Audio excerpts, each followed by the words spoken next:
नमस्कार मित्रों, समर्पण टेक्नोनी यूट्यूब चैनल में हूँ परेश बारोट आप सबनु हार्दिक स्वागत करूँ छूँ। आपणे पाठ धोरण 10 अने पाठ 9 वन अने वन्यजीव संसाधन जोता था, जेमां आगळना लेक्चर में आपणे केटलीक प्राणीने बचाववा माटेनी केटलीक योजनाओ जोई। एमां हाथी परियोजना होय, सिंह परियोजना होय, वाघ परियोजना होय, गेंडा परियोजना होय, बराबर। आ बधी प्राणीओने बचाववा माटे के गीध परियोजना होय, आ बधी योजनाओ छे। हवे मित्रों, सरकारे शुं कर्युं? तो प्राणीओने बचाववा माटे सरकारे 3 एवा आरक्षित विस्तारों घोषित कर्या छे। एमां एक अभयारण्य छे, एक राष्ट्रीय उद्यान है और जैव आरक्षित क्षेत्र है। और मित्रों, घणी वखत आपणे सांभळता होय कि गीर अभयारण्य है कि राष्ट्रीय उद्यान है कि वगैरह जेवा आपने प्रश्नों थता, आपने खबर पड़े कि भाई अभयारण्य अंदर कोई प्राणीओ रहता हशे, पण अभयारण्य एटले शुं, राष्ट्रीय उद्यान एटले शुं अने जैव आरक्षित क्षेत्र एटले शुं? आ 3 प्रकारना क्वेश्चन ज्यारे आपणी सामे आवे अने आपने एक्जाम में पण पूछाशे कि अभयारण्य विषे जणावो, अभयारण्य एटले शुं? तो मित्रों, आ 3 विस्तार प्राणी माटेना सुरक्षित विस्तारों छे, ज्यां प्राणीओ सुरक्षित छे, प्राणीओ त्यां वसवाट करी शके छे, हरी फरी शके छे एवा विस्तार। तो पेलुं अभयारण्य जे छे एमां पेलुं अभयारण्य एटले शुं? तो चोक्कस मर्यादामां मानव प्रवृत्तिओने अनुमति आपवामां आवे छे। अनुमति एटले परमिशन। चोक्कस मर्यादामां एटले शुं के भाई अहीं खेती करवा उपर, पशु चराण उपर, मानवने हरवा फरवा उपर के मानव वसवाट उपर थोड़ीक एवी छूट होय छे। थोड़ी, बराबर सांभळो। अभयारण्यमां मन फावे तेम तमे वसवाट करी शकता नथी, हरी फरी शकता नथी, खेती करी शकता नथी। प्राणीओने नुकसान न थाय ए रीते तमने थोड़ीक आंशिक छूट, बराबर। एटले चोक्कस मर्यादामां मानव प्रवृत्ति माटेनी अनुमति एटले परमिशन आपवामां आवे छे, बराबर। पहेलो मुद्दो याद राखजो कि मानव प्रवृत्तिने अनुमति मळे छे, पण केवी रीते? चोक्कस मर्यादामां। बीजुं, सत्ता अधिकारी पासेथी अनुमति मेळव्या बाद पालतू पशुओने छराववानी छूट मळे छे। हवे आपणा विस्तारमां जो कोई अभयारण्य आवेलुं छे, जेम के गीर अभयारण्य है, बराबर, के कोई वांसदा नेशनल पार्क है, कोई पण होय, तो ते विस्तारनो जे जंगल अधिकारी है एनी पासेथी आपणे परमिशन मेळव्या पछी आपणे त्यां पालतू पशु जे होय, गाय भैंस बळद जे कंई होय एने चराववानी आपणे छूट मळे छे। એટલે મિત્રો, જો આપણી આજુબાજુ કોઈ અભયારણ્ય આવેલું હોય અને જો આપણે પશુ ચરાવવા માગતા હોય પશુપાલક તરીકે, બરાબર, તો પહેલાં એ અધિકારીની છૂટ મેળવવી પડે છે, પરમિશન મેળવવી પડે છે। વન્યજીવ અભયારણ્યની સ્થાપના કોઈ એક વિશેષ પ્રજાતિના સંરક્ષણ માટે હોય છે। મિત્રો, તમે જેટલા અભયારણ્ય જો, જેટલા અભયારણ્ય, એ કોઈ એક વિશેષ પ્રજાતિ। गीर अभयारण्य शुं काम है? कारण के सिंह एना रक्षण माटे बनाववामां आव्युं छे। अभयारण्य कोई एक ज एवी प्रजातिना रक्षण माटे स्थापना करवामां आवता होय छे, बराबर समझो, बराबर। गीर अभयारण्य है तो ये मात्र ने मात्र सिंहना संरक्षण माटे छे, बराबर है। सारिस्का अभयारण्य है तो एक सारिस्का हरणनी प्रजाति है राजस्थाननी अंदर, एना रक्षण माटे छे। दचीकाम अभयारण्य है तो ज्यां कश्मीरनुं जे हरण है एना रक्षण माटे छे। अने अभयारण्य है ने एनी स्थापना राज्य सरकार द्वारा जरूरी प्रक्रिया द्वारा करी शकाय छे। मित्रों, राज्य सरकार जे होय ने ए जरूरी प्रक्रिया करी अने एनी स्थापना करता होय छे। आपणा भारतमां केटलाक अभयारण्य है, हूँ तमने राज्यना नाम साथे कही शकूँ। पेरियार अभयारण्य, मित्रों, नीचे तमने नीचे पेरियार केरल में देखातुं हशे, श्रीलंकानी बाजुमां जो केरल पेरियार अभयारण्य, बराबर, ए अभयारण्य है। चंद्रप्रभा, चंद्रप्रभा उत्तर प्रदेशनी अंदर आवे छे। तमे जो नेपाळनी नीचे उत्तर प्रदेश, झारखंड अने बिहारनी बॉर्डर पर है, पण उत्तर प्रदेश में आवशे। ચંદ્રપ્રભા છે ને વાઘ માટે છે. એત્તુર નાગરમ મિત્રો નીચે તમને એત્તુર નાગરમ જોવા મળશે, જો દેખાય છે, એ છે તેલંગણા રાજ્યની અંદર એત્તુર નાગરમ છે. પછી આવા ઘણા બધા અભયારણ્યો છે અને તમને અહીંયા ઘણા બધા અભયારણ્યો વાદળી રંગની અંદર આપેલા છે. તમે જો અહીંયા નીચે વન્યજીવ અભયારણ્ય લખ્યા છે, બરાબર, બ્લુ કલર જે દેખાય છે એ બધા જ અભયારણ્યો છે. સારિસ્કા અભયારણ્ય છે, બરાબર છે. એવા ઘણા બધા પ્રકારના અભયારણ્યો તમે અહીં જોવા મળે છે. તો તમે અહીં ઘણા પ્રકારના અભયારણ્યો બ્લુ રંગની અંદર જોઈ શકો છો. સારિસ્કા, કેવલાદેવ ઘાના, ચંદ્રપ્રભા, પછી ગીર દેખાય છે, કરનાલા દેખાય છે, સિમલીપાલ દેખાય છે. એવા ઘણા પ્રકારના અભયારણ્યો છે. તો મિત્રો અભયારણ્ય એટલે તો ચોક્કસ મર્યાદામાં માનવ પ્રવૃત્તિને અનુમતિ આપવામાં આવે છે. સત્તા અધિકારી પાસેથી પરમિશન મેળવ્યા પછી પશુ ચરાવવાની છૂટ હોય છે, એટલે પશુ ચરણ કરવાની છૂટ હોય છે. વન્યજીવની સ્થાપના યાદ રાખજો, અભયારણ્યની સ્થાપના કોઈ એક વિશેષ પ્રજાતિ જેમ કે સિંહ એના સંરક્ષણ માટે થાય છે, એટલે ગીરની વાત કરું છું. પછી અભયારણ્યની સ્થાપના રાજ્ય સરકાર દ્વારા જરૂરી પ્રક્રિયા, એટલે ટૂંકમાં રાજ્ય સરકાર દ્વારા સ્થાપના થાય છે. પેરિયાર, ચંદ્રપ્રભા, એત્તુર નાગરમ ને એ સિવાય વધારાના તમારે જોવા હોય તો બ્લુ રંગની અંદર જેટલા અભયારણ્યો છે એ અહીં જોઈ શકો છો. હવે છે મિત્રો બીજું રાષ્ટ્રીય ઉદ્યાન. અહીં આપણે રાષ્ટ્રીય ઉદ્યાનની વાત કરીએ તો રાષ્ટ્રીય ઉદ્યાન તમને પૂછી શકે અભયારણ્ય એટલે શું, તો આપણે જોઈ ગયા. પણ રાષ્ટ્રીય ઉદ્યાન ને અભયારણ્યમાં ઘણો તફાવત છે.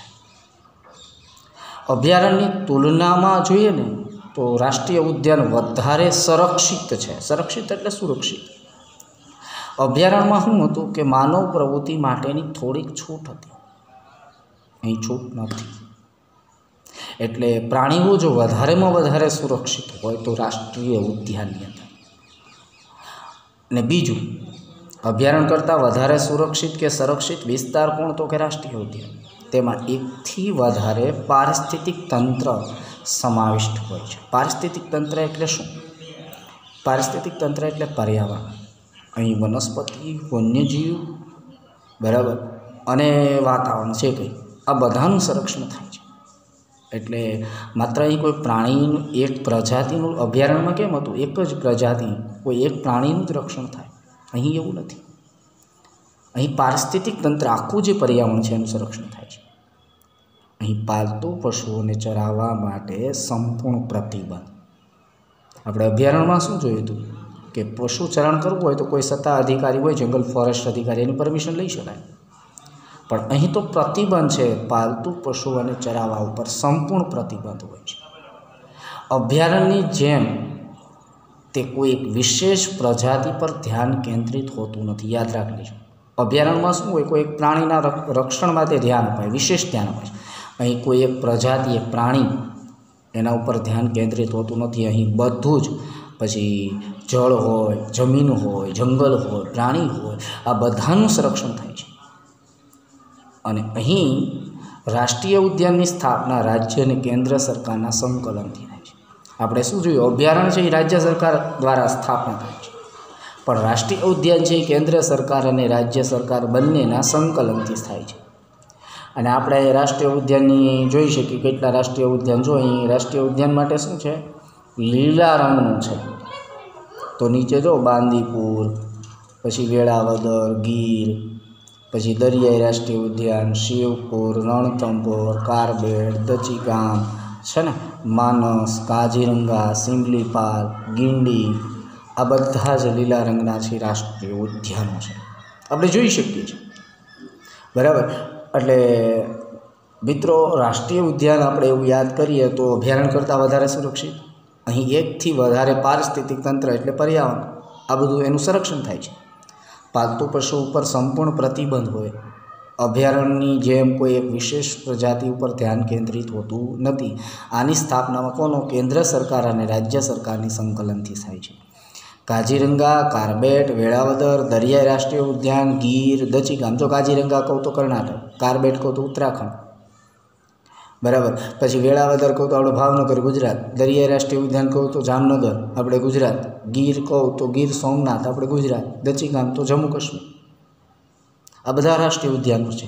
અને હવે છે જૈવ આરક્ષિત ક્ષેત્ર. મિત્રો, જૈવ આરક્ષિત ક્ષેત્ર છે ને, એની રચના એક આંતરરાષ્ટ્રીય માપદંડ અનુસાર થાય છે. એની સ્થાપના કોઈ રાજ્ય સરકાર કે કેન્દ્ર સરકાર નથી કરતું. એક આંતરરાષ્ટ્રીય જે માપદંડ હોય, નિયમો હોય છે, એ પ્રમાણે એની સ્થાપના કરવામાં આવે છે. શું કામ સ્થાપના કરવામાં આવે છે? જે તે ક્ષેત્રના પ્રાકૃતિક અને સાંસ્કૃતિક વિવિધતાના સંરક્ષણ કરવા માટે. અહીં બે હેતુ છે કે કોઈ પણ સ્થળ છે એના પ્રાકૃતિક અને સાંસ્કૃતિક બાબતોનું સંરક્ષણ થાય છે. હવે પ્રાકૃતિક એટલે હું નદી હોય, પહાડો હોય, જંગલો હોય, પ્રાણીઓ હોય, વનસ્પતિ હોય, દરેક જીવજંતુ હોય. અને સાંસ્કૃતિક એટલે માનવે જે કંઈ નિર્માણ કરેલું છે, સંસ્કૃતિ, ખોરાક, પોશાક, રહેઠાણ, ભાષા, જે કંઈ પરંપરા, રીત રિવાજો, એ સાંસ્કૃતિક છે. એ વિવિધતાનું પણ સંરક્ષણ થાય છે. એટલે જૈવારક્ષિત ક્ષેત્રમાં પ્રાકૃતિક અને સાંસ્કૃતિક બંને બાબતોનું સંરક્ષણ હેતુથી જૈવારક્ષિત ક્ષેત્રો બનાવવામાં. પણ યાદ રાખજો, આંતરરાષ્ટ્રીય માપદંડ પ્રમાણે તે ક્ષેત્રની બધી વનસ્પતિ, સાંભળજો, કોનું સંરક્ષણ થાય છે? જીવજંતુ, જમીન અને ત્યાં વસવાટ કરતા માનવ સમુદાય જે છે એ બધાનું સંરક્ષણ થાય.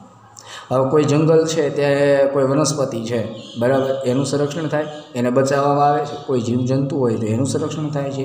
તેની જમીનને બચાવવામાં આવે, જેમ કે બંજર ન બને એ માટે.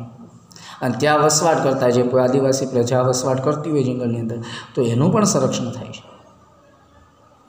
અને ત્યાં જૈવ વૈવિધ્ય બાબતે સંશોધન અને પ્રશિક્ષણ માટે ખાસ સવલતો ઊભી કરાઈ છે. મિત્રો, જૈવ વિવિધતા બાબતે સંશોધન, અહીં નવા સંશોધન થાય છે. જૈવ વિવિધતા એટલે શું કે ભાઈ કોઈ જૈવ આરક્ષિત ક્ષેત્ર છે, ત્યાં ઘણા બધા સજીવો વસવાટ કરતા છે, તો ત્યાં વનસ્પતિ છે, પ્રાણીઓ છે, એના વિશે સંશોધનો થશે કે ભાઈ આ પ્રજાતિ શું છે, આ પ્રજાતિ કઈ છે, ક્યાંથી આવી, બરાબર, આ પ્રજાતિનો ખોરાક શું છે, રહેઠાણ કેવું હોય છે, કેવી રીતે સંઘર્ષમય જીવન. તો આવા જૈવ વિવિધતા બાબતે સંશોધન થાય છે. અને ત્યાં પ્રશિક્ષણ એટલે તાલીમો પણ આપવામાં આવે છે. ઘણા બધા મિત્રો અહીં સંશોધન કરવા માટે આવતા હોય, બરાબર, તો એને માટે તાલીમ પણ આ સ્થળે આપવામાં આવે છે જૈવારક્ષિત ક્ષેત્રમાં. એટલે જૈવ વૈવિધ્ય બાબતે અહીં સંશોધન પણ થાય છે અને પ્રશિક્ષણ એટલે તાલીમ. એના માટે આ પ્રકારે ઘોષિત વિસ્તારમાં તમામ પ્રકારની બહારની માનવીય ગતિવિધિ પર સંપૂર્ણ પ્રતિબંધ. મિત્રો, એક અભયારણ્ય જેવું સ્થળ છે જ્યાં માનવ પ્રવૃત્તિ માટે થોડીક છૂટ અપાય છે. થોડીક. રાષ્ટ્રીય ઉદ્યાનમાં છૂટ હોતી નથી, પ્રતિબંધ હોય છે પશુચરણ માટે, બરાબર. અને અહીં બહારની ગતિવિધિ એટલે સ્થાનિક લોકોને તો છૂટ હોય જ છે, પણ બહારની માનવીય ગતિવિધિ ઉપર જૈવારક્ષિત ક્ષેત્રની અંદર સંપૂર્ણ પ્રતિબંધ હોય છે. બહારના લોકોને કોઈ છૂટ હોતી નથી.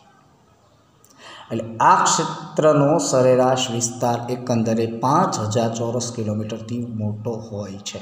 એટલે હોવો જોઈએ તો જ જૈવારક્ષિત ક્ષેત્ર ઘોષિત થાય. આપણા ભારતની અંદર તમે અહીં જોઈ શકો છો, અહીં આકૃતિમાં પણ આપેલા છે, બરાબર, જૈવારક્ષિત ક્ષેત્રો ઘણા બધા આપેલા છે. પણ એ આપણે અહીં જોઈ શકશું. રાષ્ટ્રીય ઉદ્યાન, પક્ષી અભયારણ્ય અલગ તારવા છે, પણ અહીં તમને આપ્યા છે નીલગિરી, બરાબર છે. નીલગિરી ક્યાં આવે તો કે તમિલનાડુમાં આવે. મન્નારની ખાડી તો એ તમારે તમિલનાડુમાં આવશે. ગ્રેટ નિકોબાર તો આંદામાન નિકોબારમાં. સુંદરવન તો કે પશ્ચિમ બંગાળ. પંચમઢી તો મધ્યપ્રદેશ. આ બધા જ જૈવારક્ષિત ક્ષેત્રો છે. નીલગિરી તમિલનાડુ, બરાબર યાદ રાખજો. મન્નારની ખાડી તમિલનાડુ, ગ્રેટ નિકોબાર એ પણ આંદામાન નિકોબાર, સુંદરવન પશ્ચિમ બંગાળ, પંચમઢી મધ્યપ્રદેશ. આ બધા જ જે છે એ જૈવારક્ષિત ક્ષેત્રો છે. અને ગુજરાતમાં કચ્છના રણની વિશિષ્ટ પરિસ્થિતિ સંરક્ષણ હેતુસર 2008ની સાલમાં તેને જૈવારક્ષિત ક્ષેત્ર જે છે એ ઘોષિત કરવામાં આવ્યું. મિત્રો, 2008ની સાલની અંદર ગુજરાતનું કચ્છનું રણ એ જૈવારક્ષિત ક્ષેત્ર, કારણ કે ઘોરાડ, રણની બિલાડી એવા ઘણા બધા પ્રકારના જીવો અને કાંટાળી વનસ્પતિઓ પણ જોવા મળતી. એટલે 2008ની સાલમાં કચ્છનું રણ જે છે એ તમારા માટે ક્વેશ્ચન પણ છે. 2008માં કચ્છને જૈવારક્ષિત ક્ષેત્ર ઘોષિત કરવામાં આવ્યું. અને મિત્રો યાદ રાખજો, ગુજરાતનું એકમાત્ર જૈવારક્ષિત ક્ષેત્ર છે, બરાબર. તો ફરીથી એક યાદ કરી લઈએ અને જૈવ આરક્ષિત ક્ષેત્રની બાબતમાં તો તે આંતરરાષ્ટ્રીય માપદંડ અનુસાર એનું નિર્માણ કરવામાં આવે છે। તે પ્રાકૃતિક અને સાંસ્કૃતિક બે બાબતોને ધ્યાનમાં રાખીને એનું સંરક્ષણ કરવાનો હેતુ છે। અહીં વનસ્પતિ, જીવજંતુ, જમીન અને માનવ સમુદાય જે છે એની જીવનશૈલીનું સંરક્ષણ થાય છે। અહીં જૈવ વિવિધતા બાબતે સંશોધન અને પ્રશિક્ષણ માટે ખાસ સવલતો એટલે સગવડતાઓ ઊભી કરવામાં આવે છે। આ વિસ્તારની અંદર તમામ બાહ્ય એટલે બહારની માનવીય ગતિવિધિ પર સંપૂર્ણ પ્રતિબંધ હોય છે અને આ ક્ષેત્રમાં 5000 ચોરસ કિલોમીટરથી મોટો હોય છે।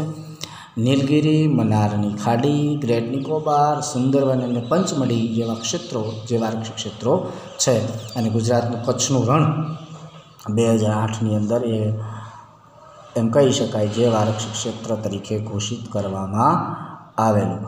હવે મિત્રો અહીં તમને આંકડાની અંદર આપેલું છે ભારતમાં જૈવ આરક્ષિત ક્ષેત્રો કેટલા છે તો કે 18, રાષ્ટ્રીય ઉદ્યાન કેટલા છે તો કે 103 અને ભારતમાં અભયારણ્યો કેટલા છે 531। યાદ રાખજો, અભયારણ્ય 531, દેશની અંદર રાષ્ટ્રીય ઉદ્યાનો 103 અને જૈવ આરક્ષિત ક્ષેત્રો 18।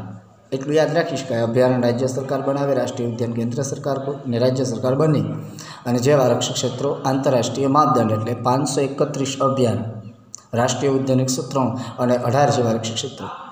ગુજરાતમાં કેટલા અભયારણ્ય છે 23, રાષ્ટ્રીય ઉદ્યાન 4 છે। હું નામ આપી દઉં તમને, ગીર, બરાબર, પછી બીજું છે વાંસદા, પછી વેળાવદર અને દરિયા। ગુજરાતમાં 4 રાષ્ટ્રીય ઉદ્યાન છે અને જૈવ આરક્ષિત ક્ષેત્ર 1 મેં તમને કીધું કચ્છનું રણ 2008ની અંદર ઘોષિત કરવામાં આવ્યું। તો ગુજરાતમાં 23 અભયારણ્ય, 4 રાષ્ટ્રીય ઉદ્યાન અને 1 જૈવ આરક્ષિત ક્ષેત્ર। બીજું મિત્રો, વિકાસની પ્રક્રિયા અનિવાર્ય છે। આપણે આજે વિકાસ કરીએ છીએ ડમ-ડોમ, આજે માનવી આકાશ સુધી પહોંચી શક્યો છે, ઉદ્યોગો સ્થાપ્યા છે, જે કંઈ નિર્માણ થવા લાગ્યું છે પણ સાથે સાથે આપણે સમગ્ર જીવસૃષ્ટિ ઉપર દુષ્પ્રભાવની અસરોનું પણ આયોજન દરમિયાન ખ્યાલ રાખાય તે અત્યંત જરૂરી છે। કારણ કે મિત્રો, વિકાસ જરૂરી 100%ની વાત છે, પણ જ્યારે આપણે વિકાસ કરીએ ને ત્યારે એના કેટલાક ખરાબ અસર પડતું હોય છે, ત્યારે આપણે આયોજન દરમિયાન એ ખ્યાલ રાખવું જોઈએ। દુષ્પ્રભાવ એટલે શું? ખરાબ અસર। કારણ કે જીવસૃષ્ટિ છે ને એ વિકાસ પ્રક્રિયાના કારણે આપણને ખબર છે કે આજે પ્રદૂષણ ફેલાવવાથી કેટલાક જીવ જંતુઓ જે છે નાશ પામવા લાગ્યા છે, કેટલીક પ્રજાતિ લુપ્ત થવા લાગી છે પ્રદૂષણના કારણે। એટલે કોઈ એક પ્રજાતિ જ્યારે સંપૂર્ણ નાશ થાય કે સંકટમાં આવે ત્યારે આખી આહાર શૃંખલામાં પડતી ખલેલના પરિણામો ઘણા દૂરવર્તી હોય છે। આપણને એમ લાગે કે ભાઈ ચાલો ડેટ કોઈ નાશ પામે શું થવાનું? જ્યારે કોઈ એક પ્રજાતિ લુપ્ત થાય છે ને ત્યારે પાછળની આખી જે આહાર ખડી છે, આહાર શૃંખલા, એ જ્યાં સાંકળ છે એમાં વિક્ષેપ ઊભો થતો હોય છે, ખલેલ ઊભું થતું હોય છે, પણ અત્યારે ન ખબર પડે, લાંબા ગાળે ખબર પડે છે। આજે તમને ખબર ઘણા બધા પક્ષીઓ આપણને જોવા નથી મળતા, તો એને ખાનારા પક્ષીઓ પણ હવે વિલુપ્ત થઈ જશે। એટલે આખી આહાર કડી છે એ જોખમાતી હોય છે અને સમગ્ર આહાર શૃંખલામાં દરેક જીવજંતુની ચોક્કસ ભૂમિકા હોય છે। હું તો કહું, કીડીથી લઈને હાથી સુધી દરેક જીવજંતુ છે, દરેક જીવજંતુ એની ચોક્કસ ભૂમિકા છે, ચોક્કસ ભૂમિકા। હું એમ કહું છું, કીડીને કોઈ ખાનારો હોય છે, એને ખાનારો કોઈ બીજું હોય છે, એમાં આખી આહાર કડી જોડાયેલી છે। જો નીચેનું તળિયાનું કોઈ પ્રાણી લુપ્ત થઈ જશે જીવજંતુ, તો ઉપરના બધા જ પ્રાણીને આહારમાં તકલીફ પડવાની, વિક્ષેપ ઊભો થવાનો। જો કોઈ જીવ નષ્ટ થાય તો આખા માળખામાં ભારે વિક્ષેપ ખલેલ અનુભવાય છે। આહાર શૃંખલામાંથી એકાદ સજીવ દૂર થતાં લાંબા ગાળે તેના પરિણામ નૈસર્ગિક તંત્ર, નૈસર્ગિક એટલે પર્યાવરણ, પારિસ્થિતિક તંત્ર એને તૂટી પડે છે। આહાર કડી જે લાંબા ગાળે વિક્ષેપ પડે અને થવા લાગ્યું છે। આપણી વિકાસની પ્રક્રિયા છે ને એ આ પ્રાણીઓનો ભોગ લીધો છે, જીવસૃષ્ટિ ઉપર દુષ્પ્રભાવ પડ્યા છે। એટલે મનુષ્ય સુધી અસર પહોંચશે, આપણે કહેવાય ને રેલો આવશે, પણ મોડું એ અસર આપણા માથા ઉપર પણ, આપણા ગળે પણ તલવાર લટકશે, 100%ની વાત છે। શું કામ? કે આપણે આહાર કળીને નુકસાન પહોંચાડ્યું છે। તેથી આપણે આજે વધારે સજાગ નથી। જે પર્યાવરણીય સંકટોનો આપણે સામનો કરી રહ્યા છે એ દાયકા પૂર્વે બેકાળજીનું પરિણામ છે। મિત્રો, આપણી આગળની પેઢી છે ને, અગાઉની પેઢી, બરાબર, એણે બેકાળજી રાખી છે। એણે પ્રાણીઓનું સંરક્ષણ નથી કર્યું, આડેધડ શિકાર કર્યો છે, પ્રાણીઓનો વિનાશ થયો છે, જંગલોનો વિનાશ થયો છે અને આહાર કળી જોખમાણી છે। અને આવતીકાલને ઉજ્જવળ બનાવવા આપણે આયોજનબદ્ધ વિકાસ કરવાનો છે। તો વાંધો નહીં કે આપણે પ્રાણીઓનું પણ સંરક્ષણ કરી અને વિકાસ કરવાનો છે। પર્યાવરણ સાથે મૈત્રીપૂર્ણ વ્યવહાર આજની તાતી જરૂરિયાત છે।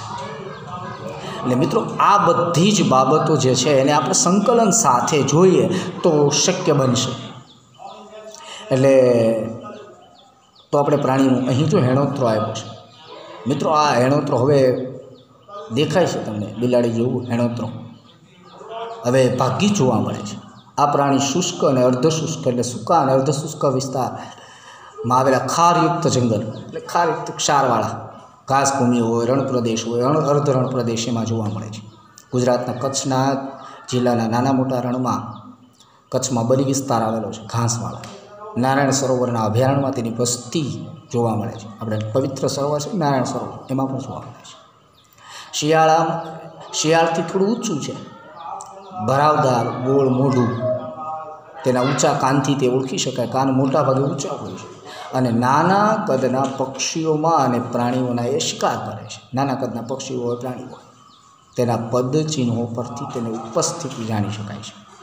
એટલે મિત્રો, અહીં આપણો પાઠ 9મો જે છે એ પૂર્ણ થાય છે।